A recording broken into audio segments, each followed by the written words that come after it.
Good day, everyone. Today, we're going to learn how to disable the widget board in Windows 11. If you're someone who accidentally clicks on it and finds your screen flooded with news and updates you don't need, this tutorial is for you. Let's get started. Step 1. Open Settings. Right-click the Start icon in the taskbar. Select Settings from the menu. Step 2. Go to Taskbar Settings. On the left side, click Personalization. Scroll down and select Taskbar. Look for the Widgets option. Step 3. Turn off widgets. Find the Widgets toggle.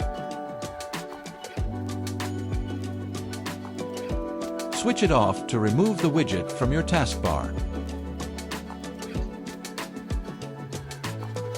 Done.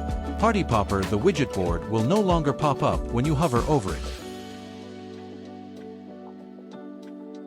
If you ever want it back, just return to the same place and turn it on again.